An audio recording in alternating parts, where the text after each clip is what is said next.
Radio Luz a las Naciones, la voz de salvación a tu corazón.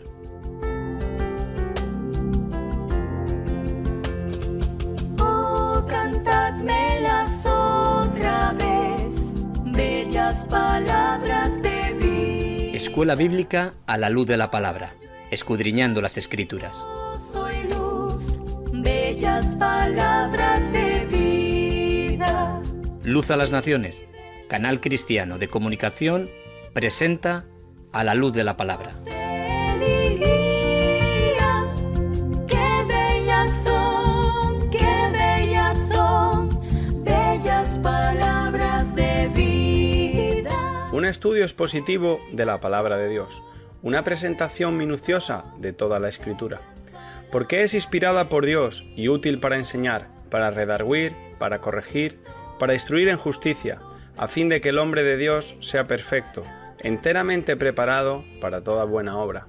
Hoy escúchalas, pecador, bellas palabras de vida. Escuela Bíblica a la luz de la palabra, edificando sobre la roca.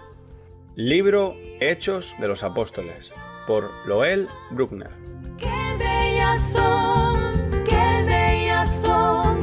bellas palabras de vida. Pero recibiréis poder cuando haya venido sobre vosotros el Espíritu Santo, y me seréis testigos en Jerusalén, en toda Judea, en Samaria y hasta lo último de la tierra. Hechos de los Apóstoles, capítulo 1, versículo 8.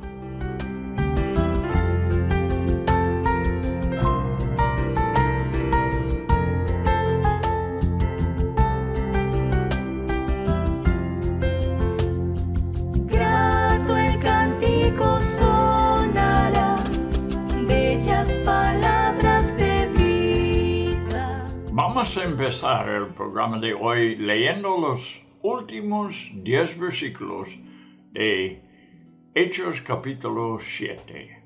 Aquí Esteban aplicó la lección de la historia de los judíos a los judíos presentes, causando su martirio.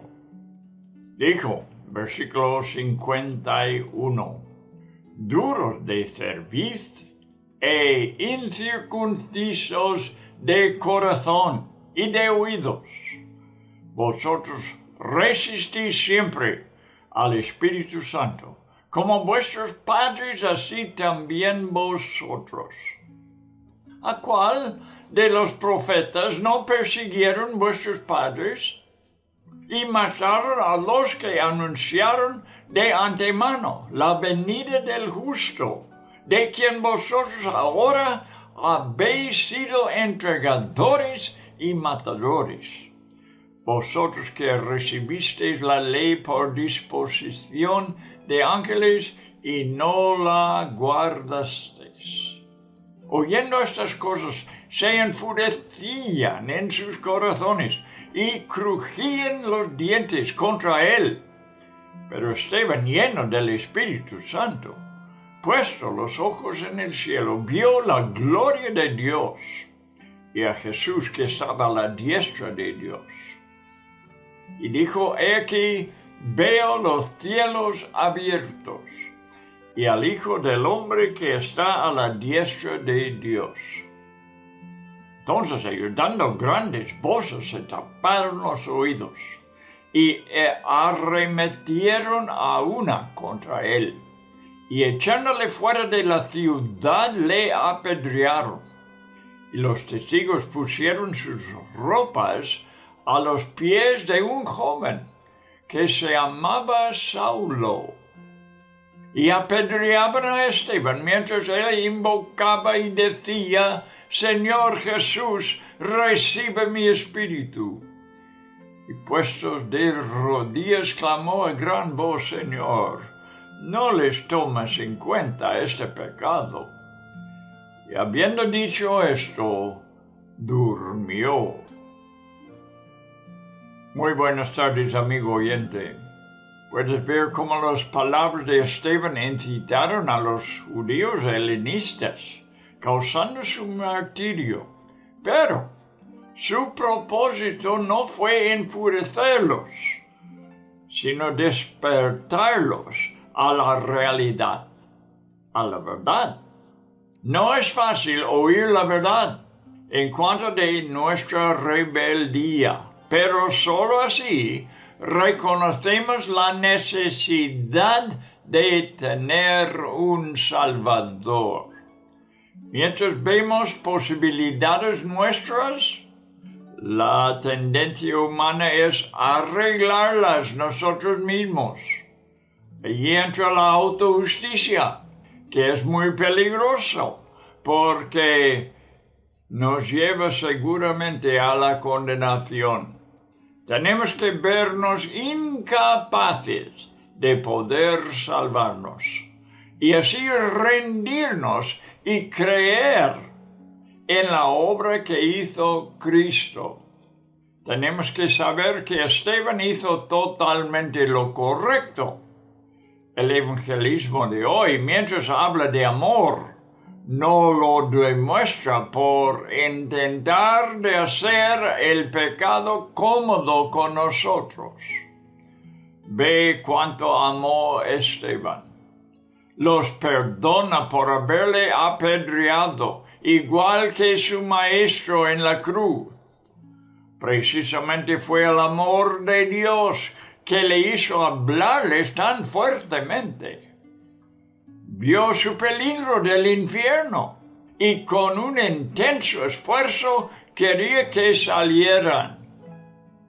Nos preocuparemos hacer la persona cómoda si está dentro de una casa en llamas durmiendo. ¿Nos preocuparíamos hacerle cómodo? Preguntó. No, sino que gritaremos con las amenazas más fuertes, haciéndole saber de sus peligros.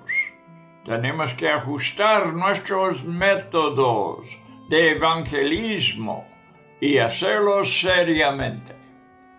No hacemos bien. Ahora, tengo que decir también, si tú eres una persona que te gusta insultar a la gente, no intentes meterte en el evangelismo, porque solo harás daño. Pide al Señor que te dé compasión por los pecadores, antes de hacer un intento de salvarles.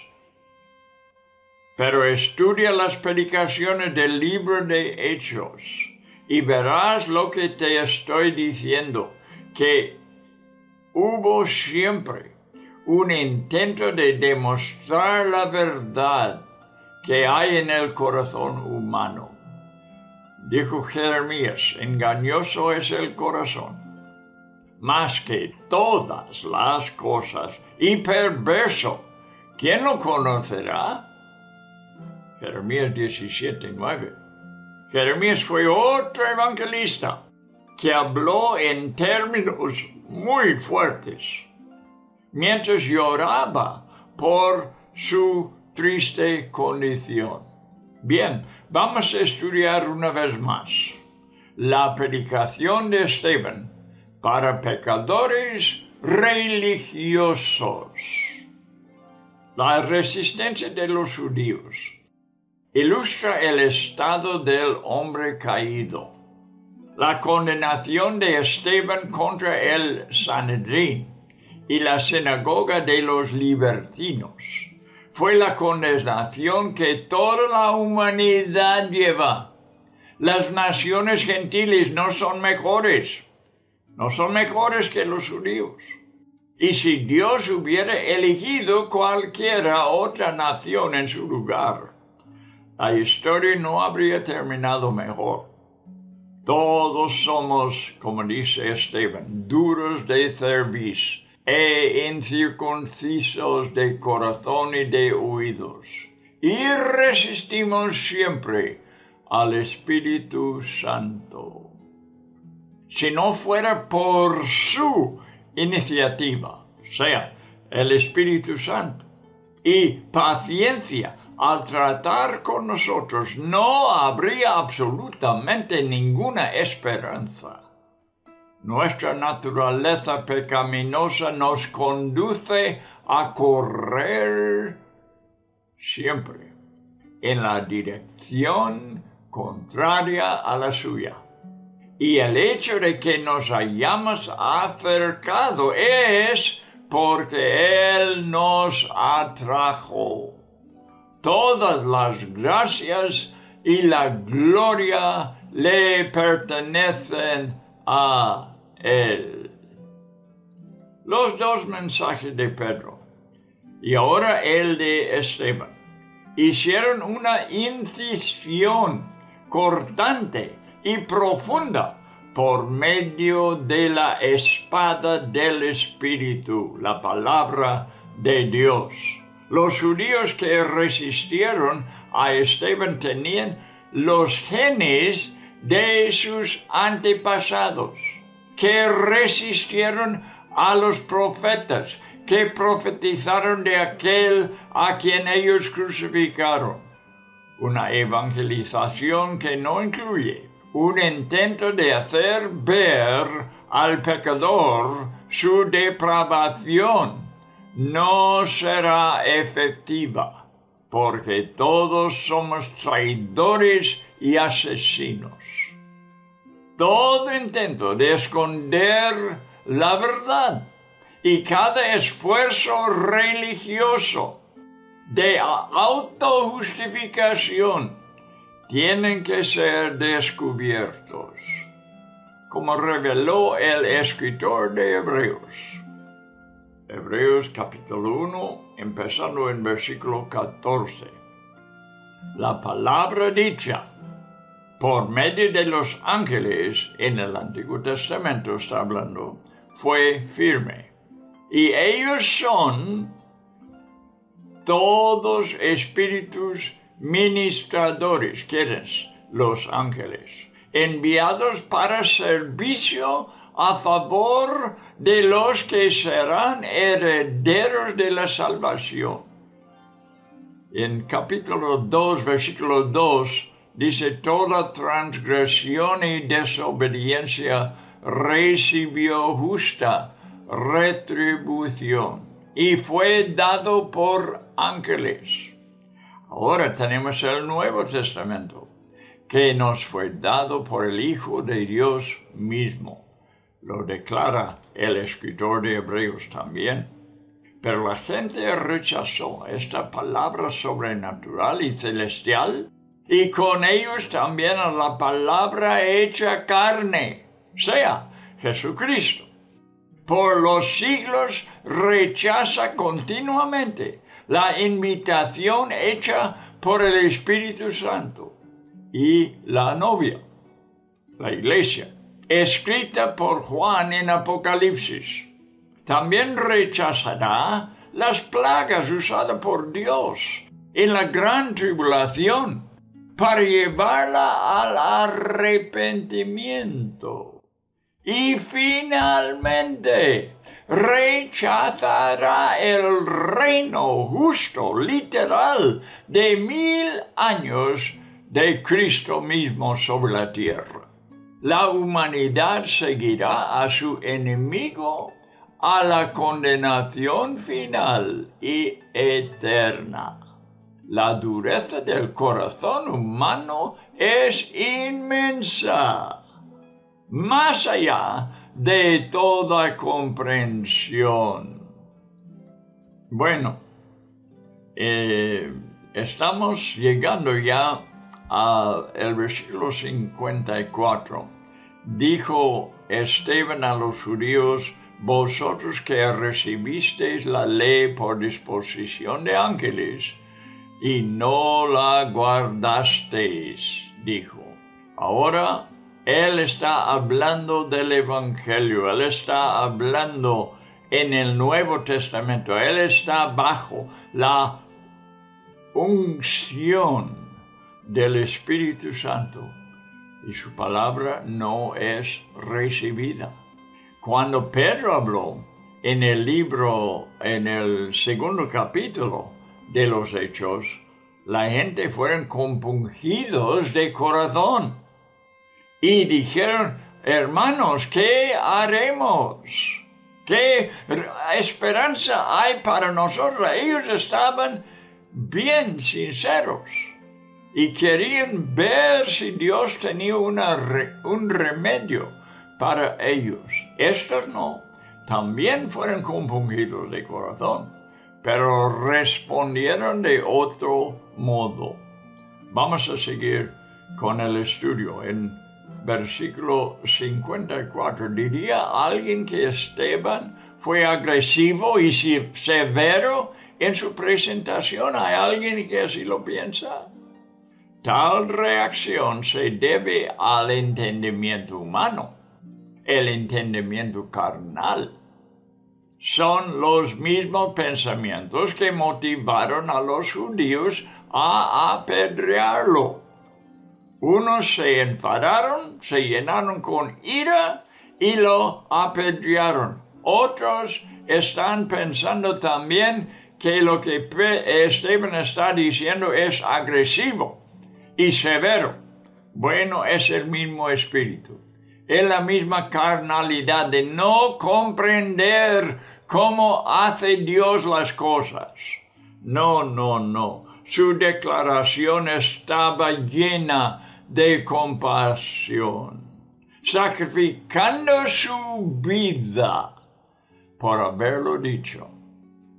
No, su corazón latió por sus acusadores, haciendo todo lo posible para salvarles, impulsado por el Espíritu Santo. Otra vez, vemos que la espada del Espíritu de verdad hirió profundamente, y los oyentes reaccionaron con un odio feroz e incontrolable. La sofisticación de los tiempos modernos no quita nada de la brutalidad.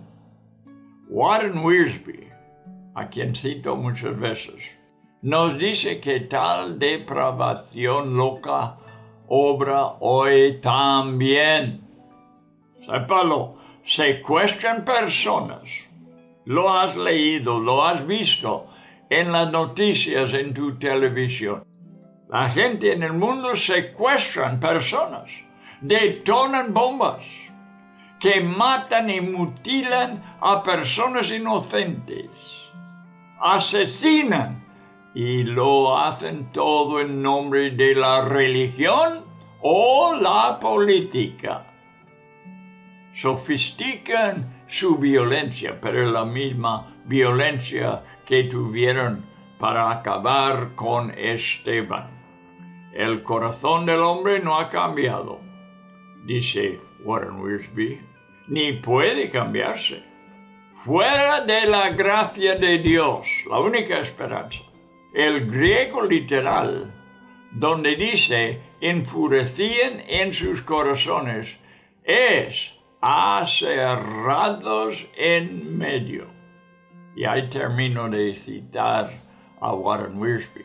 No hay un juicio legal, ni un intento de hacer justicia para Esteban. Simplemente hay una demostración puramente diabólica. Veamos versículo 54. Oyendo estas cosas, se enfurecían en sus corazones y crujían los dientes de ira contra él. El contraste entre la compostura de Esteban y la descompostura de sus enemigos fue extraordinaria. La necesidad de la llenura del Espíritu Santo se observa en tal circunstancia. El enemigo fue lleno de un odio extremo, mientras que Esteban fue lleno del Espíritu. Bien, el enemigo tuvo las peores emociones malignas, pero Esteban se fijó en el cielo. El enemigo buscó descargar todo su veneno, pero Esteban vio la gloria de Dios. El enemigo consiguió eliminar una víctima, pero Esteban vio a Jesús de pie a la diestra del Padre, como dice versículo 55. Pero Esteban, lleno del Espíritu Santo, puesto los ojos en el cielo, vio la gloria de Dios y a Jesús, que estaba a la diestra de Dios.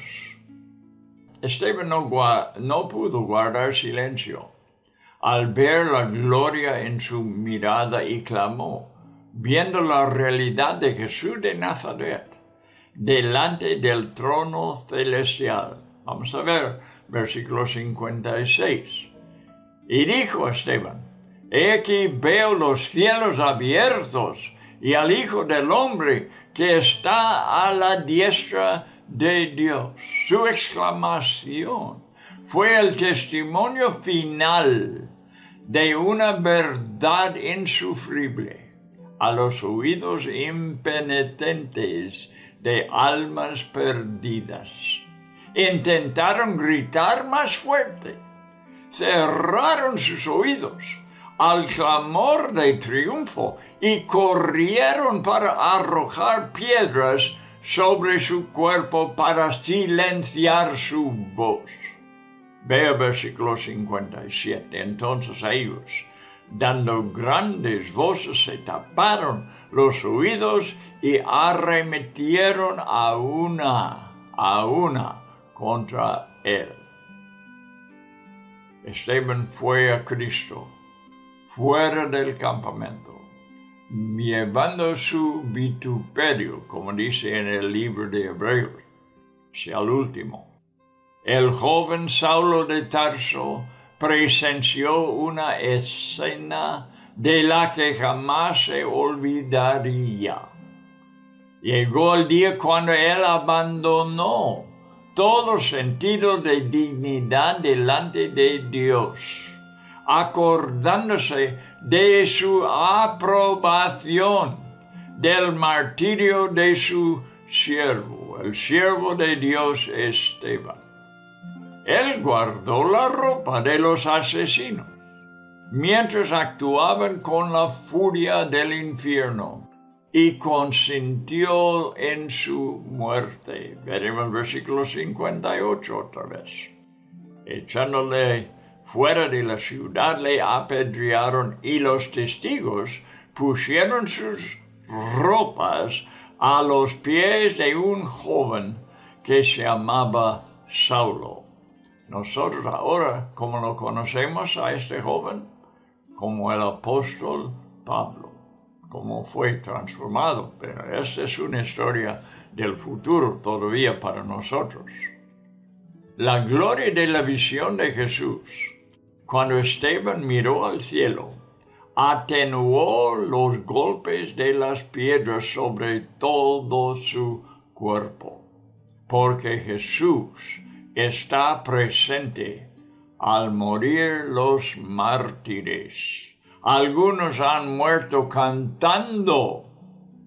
Si recuerda bien, Policarpo fue quemado en la hoguera y un testigo dijo que su cuerpo olía a pan al ofrecerse como un aroma dulce a Dios.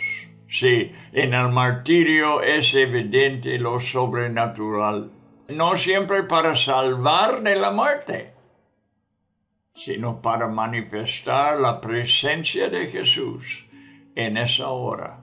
Las piedras dieron pasaje a Esteban a una eternidad inefable. Hemos leído que Jesús se sentó a la diestra del Padre, pero Esteban le observó de pie.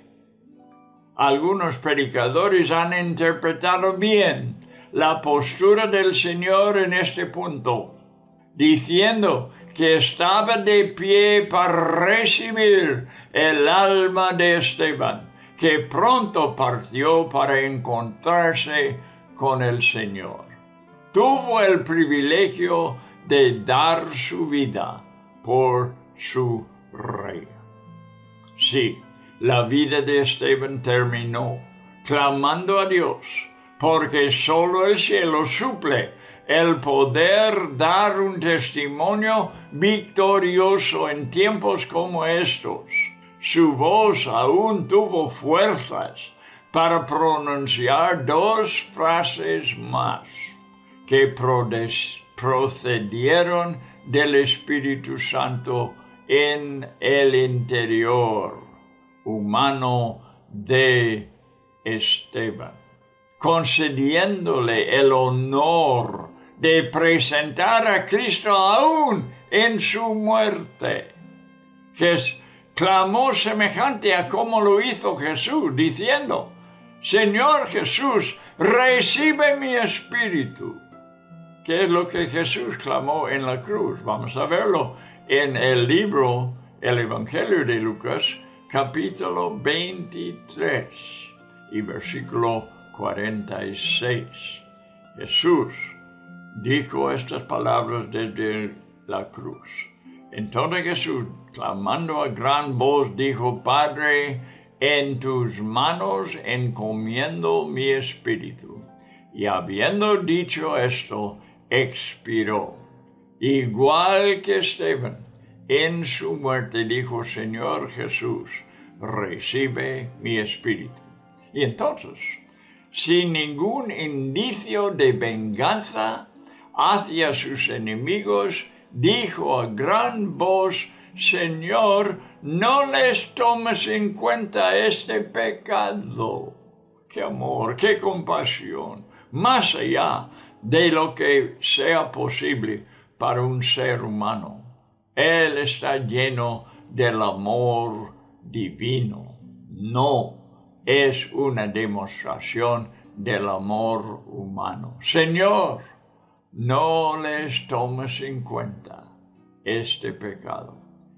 ¿Qué dijo Jesús de la cruz? Vemos en el mismo capítulo, Lucas 23 y versículo 34. Jesús decía: Padre, perdónalos, porque no saben lo que hacen.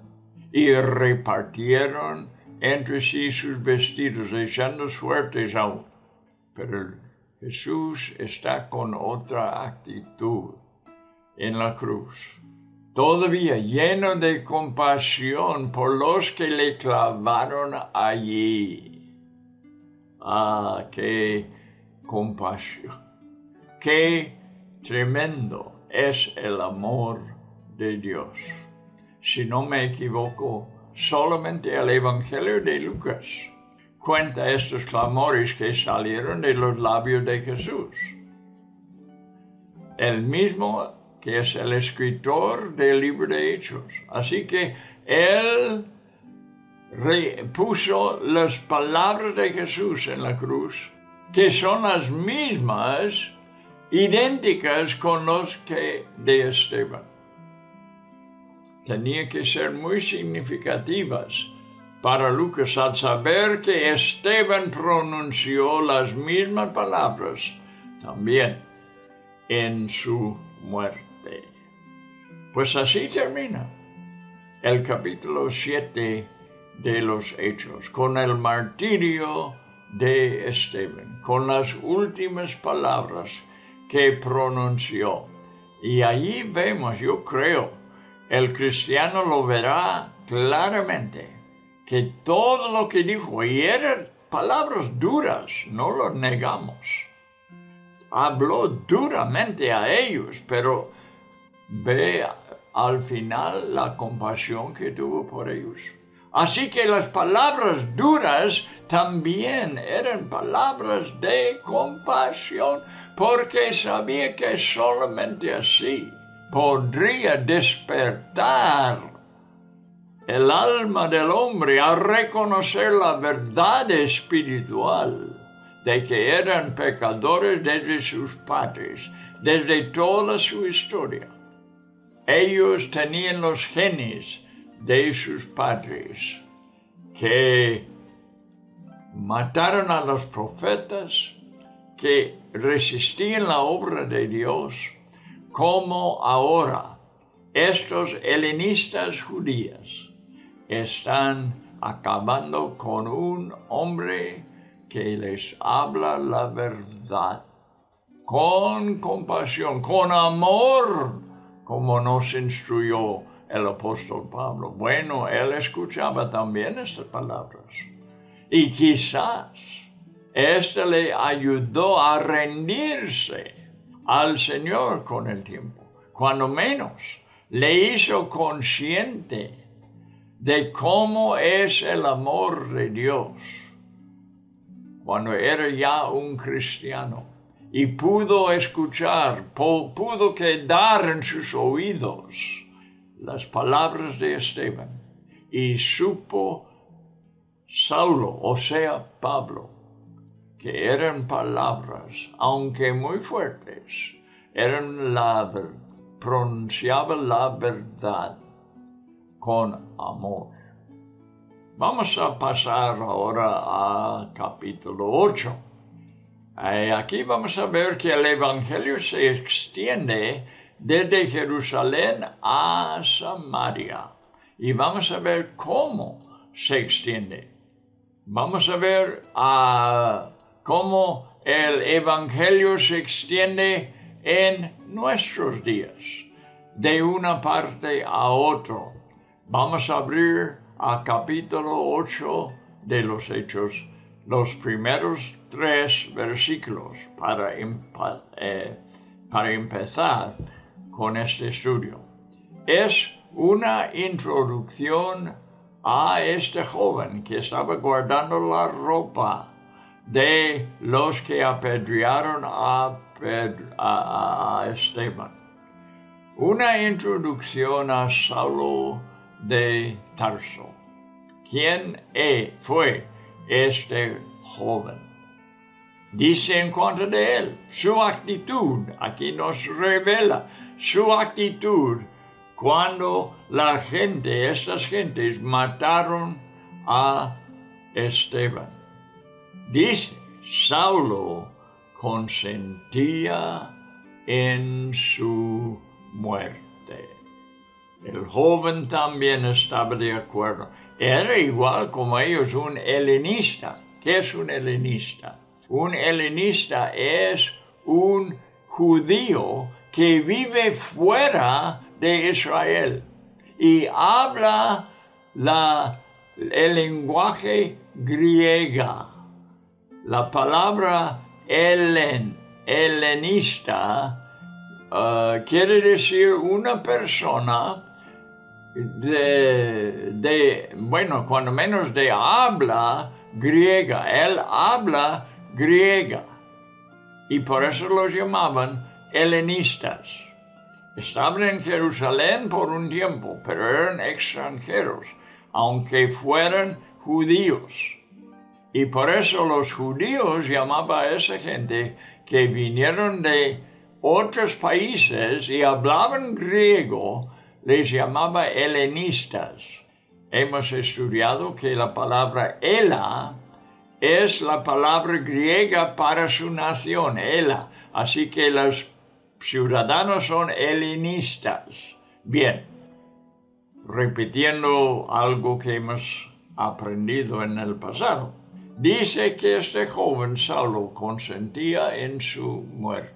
Se está abriendo el corazón de este hombre igual de malo que los que apedrearon. El que guarda la ropa consentiendo a lo que están haciendo los demás es igual de culpable. En aquel día hubo una gran persecución, dice la palabra de Dios, contra la iglesia que estaba en Jerusalén. Es como si se animaba la gente. Después de matar a Esteban, quizás se animaban a matar más de los discípulos, de los ancianos, de los apóstoles, de los diáconos, porque Esteban fue uno de los diáconos.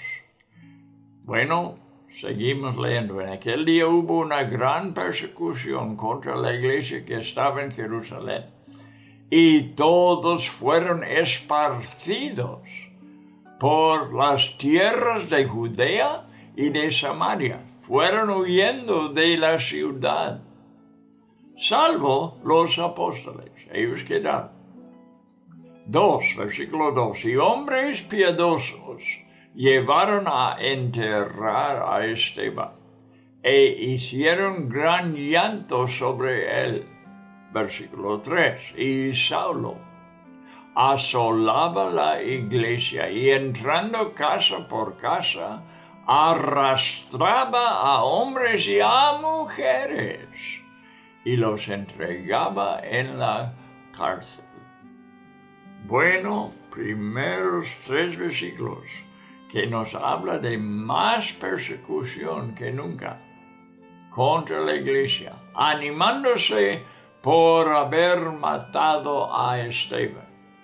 Y así esparció el evangelio más que nunca. Se extendió más lejos por los que huyeron de Jerusalén. Vamos a ver. Mencioné en el capítulo 6 la presencia de judíos helenistas. Acabamos de hablar de ellos. Judíos helenistas fueron los que apedrearon a Esteban y también el que guardaba la ropa de ellos fue un judío helenista. Quienes hablaron griego, hebreo y varias lenguas nativas. Por esta razón, quisiera explicar brevemente cómo el griego llegó a ser muy prominente en todo el Medio Oriente, incluso en el norte de África. La Grecia antigua estaba formada por ciudades-estado, se llamaban ciudades-estado, que combatieron unas contra otras en Grecia.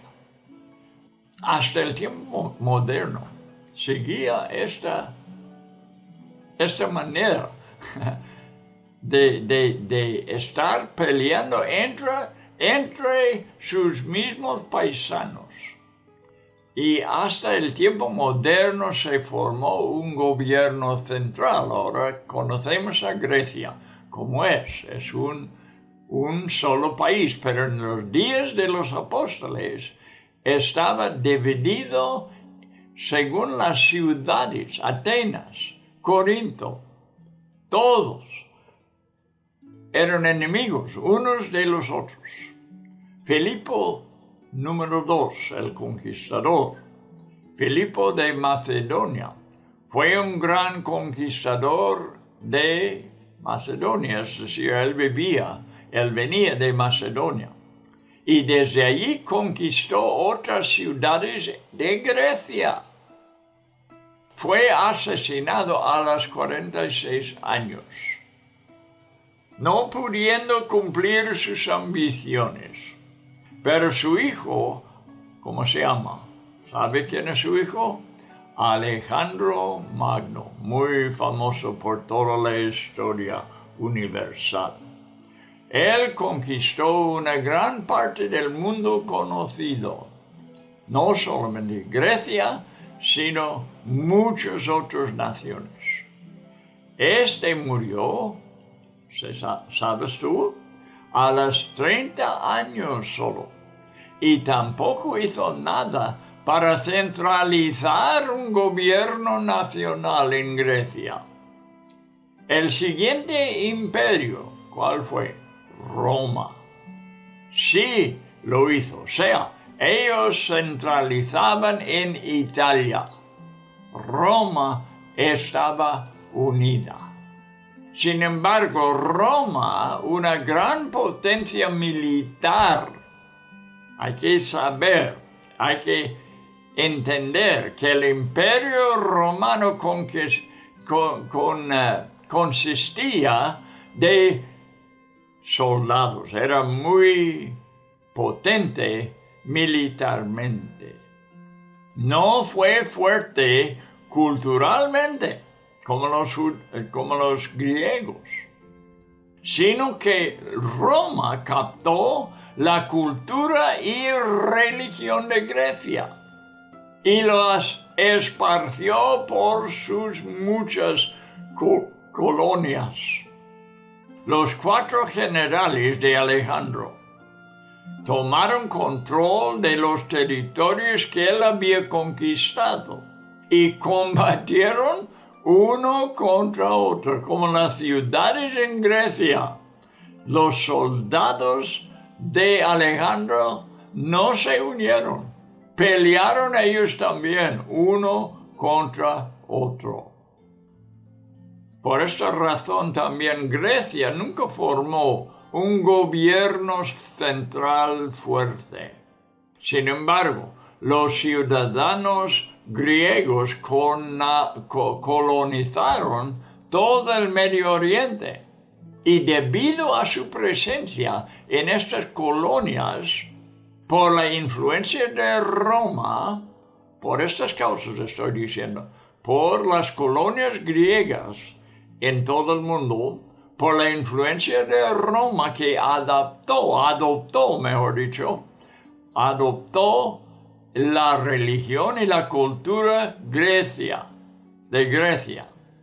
Por esta razón, por la influencia de Roma, por las conquistas de Alejandro Magno, por la cultura, religión y lenguaje griegos, florecieron donde quiera. ¿Qué floreció? Estoy diciendo que su religión, que su lenguaje, que su cultura. El mismo imperio romano esparció lo de los griegos por todo el mundo.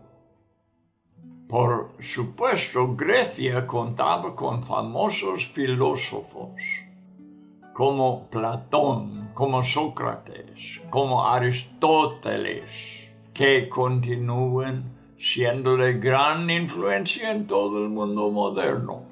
Muchos estudian sus obras. Especialmente menciono estos hechos históricos porque son parte del trasfondo del hombre de quien aprenderemos en el capítulo 8. ¿Cuál? Saulo de Tarso, que también hablaba griego, que también sabía de la cultura de los griegos, que era un judío helenista. El autor del libro de Hechos, Lucas, era griego también, y un médico preparado, quien nos dicen los expertos, escribió un griego de calidad en el libro de los Hechos.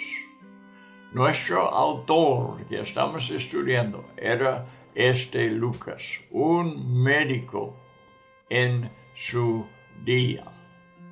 Y él nos está contando, pues, estas cosas. Escribió, todo lo que escribió era griego.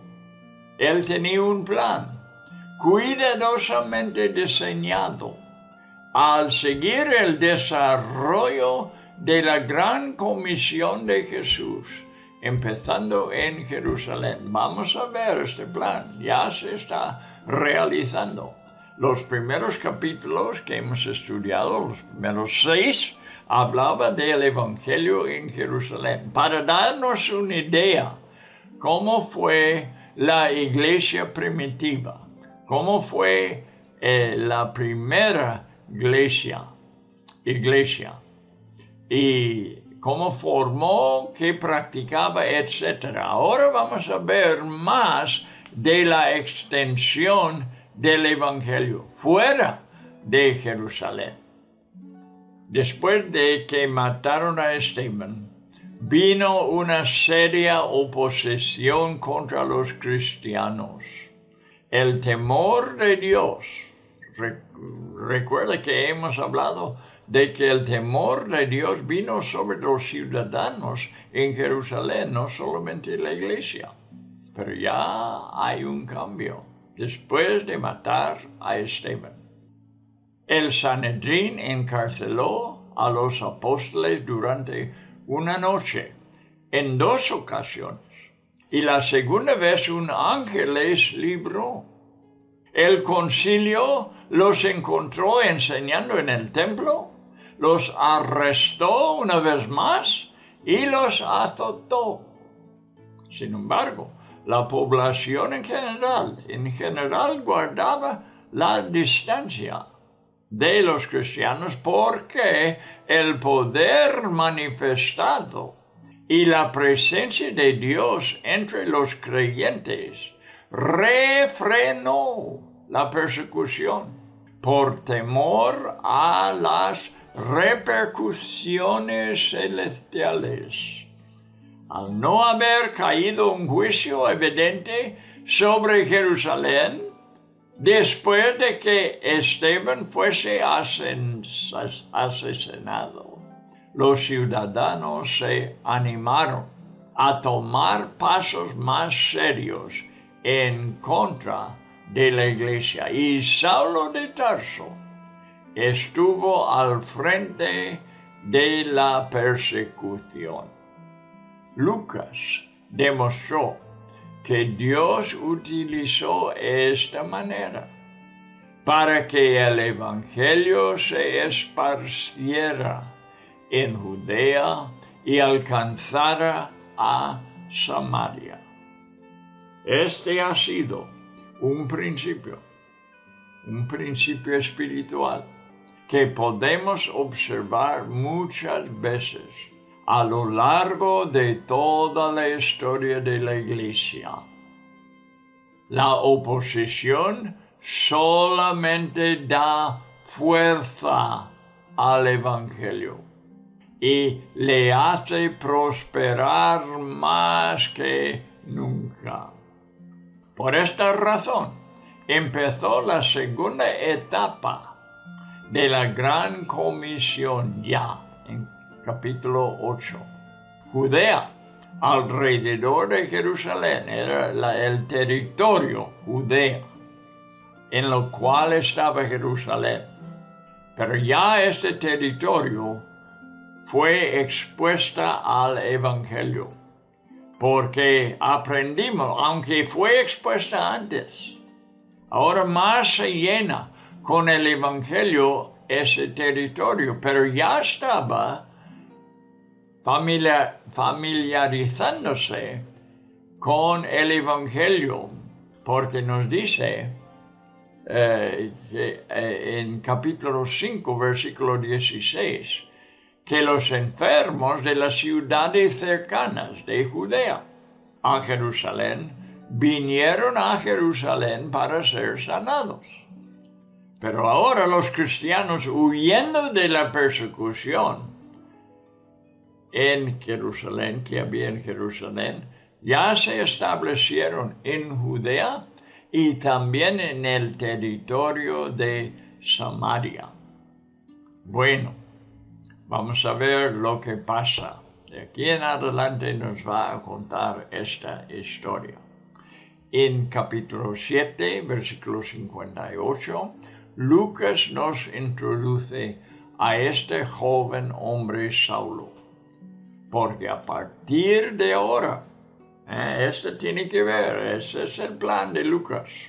Introduce el joven Saulo. ¿Por qué? Porque en el futuro tendrá su papel en todo el plan. Empieza este capítulo describiéndole como el perseguidor principal de la iglesia primitiva. Él fue un celoso fariseo, fanático, que vino a Jerusalén desde Tarso. Su ciudad nativa era Tarso, pero vino a Jerusalén porque quería avanzarse en su religión. Vino de Tarso, la ciudad de la provincia romana que se llamaba Cilicia, para estudiar bajo el rabino Gamaliel.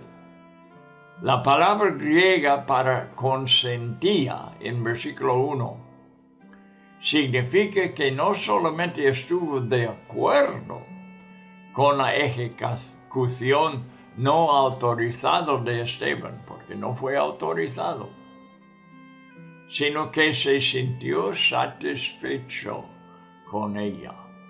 Algunos piensan que Pablo mismo habló con Lucas después, para que dejara constancia por escrito de su gran pecado cometido contra Esteban, debido a la tristeza que sintió después y el autodesprecio que sentía por haber tomado parte en el caso. Muchos años después escribió a la iglesia de los Gálatas de sus ventajas sobre, y aquí están sus palabras, sobre muchos de mis contemporáneos en mi nación. Estaba hablando de cómo avanzó en la religión de los judíos hasta llegar a ser un líder. Él fue muy conocido entre los judíos como un candidato para al Sanedrín. La muerte de Esteban no había sido aprobada por el concilio, el Sanedrín, sino que fue un incidente espontáneo, impulsado por la ira intensa del momento, provocada por palabras verdaderas que los asesinos no pudieron soportar. Las palabras de Esteban provocó su propia muerte, y ellos no pararon para conseguir del concilio el permiso, sino que espontáneamente lo matan allí mismo fuera de la ciudad. Su cadáver fue llevado por hombres piadosos, nos dice, que arriesgaron sus vidas, identificándose con el mártir, y le dieron un entierro decente. Había sido un diácono de la iglesia y muy amado por los creyentes. Fue activo y fiel en predicar el evangelio en Jerusalén. Fue un evangelista. Y por eso su muerte causó mucho dolor. En cuanto a Esteban mismo, todo el sufrimiento y el dolor se acabaron, porque empezó a gozarse en la presencia de Jesús. Saulo fue uno de aquellos sobre quien Cristo avisó a sus seguidores cuando estaba con ellos. En Juan 16:2, mira cómo les avisó Jesús. Y aún viene la hora cuando cualquiera que os mate pensará que rinde servicio a Dios. Y Saulo fue uno de ellos que cumplió esta palabra. Él por su religión opuso al cristianismo porque creía que estaba contradiciendo y en contra, era una competencia contra su religión. Saulo pensaba que tenía una responsabilidad personal de eliminar el cristianismo, porque lo veía como una amenaza a la religión judaica. Condujo el ataque contra ellos, entrando en las casas y encarcelando a hombres y a mujeres. Su fin era acabar con el cristianismo, que apenas iba desarrollándose en Jerusalén, y ya por la persecución llegó hasta Damasco. Cristianos llegaron a Damasco y formaron un grupo, una iglesia allí. Pero fíjate, tanta rabia que tenía este hombre. No fue satisfecho con encarcelar a hombres, sino también a mujeres. Y piensa de los niños que sufrieron ellos por esta persecución. Ahora seguimos adelante desde el versículo 4 hasta 15. Pero esto no vamos a empezar hasta el próximo programa. Vamos a ver cómo proclamaron el Evangelio en Samaria. Bueno, otro diácono, porque Esteban fue diácono, el que fue martirizado. Y otro diácono fue a Samaria para evangelizar allí. Y esto es lo que vamos a aprender y vamos a estudiar en el siguiente programa. Vamos a hablar de Felipe y cómo llegó a Samaria. Bien, que Dios os bendiga a cada quien. El estudio de los hechos es importantísimo para nosotros, los que vivimos hoy en una época en que la iglesia necesita mucha ayuda celestial para seguir fiel adelante en nuestros días. Y que Dios bendiga a cualquier oyente que ha sido fiel y quiere progresar en el cristianismo y quiere avanzar el nombre de Cristo para darle gloria en el mundo moderno. Este es nuestro anhelo. Bueno, entonces estaremos juntos otra vez con las Biblias abiertas muy pronto. Hasta entonces.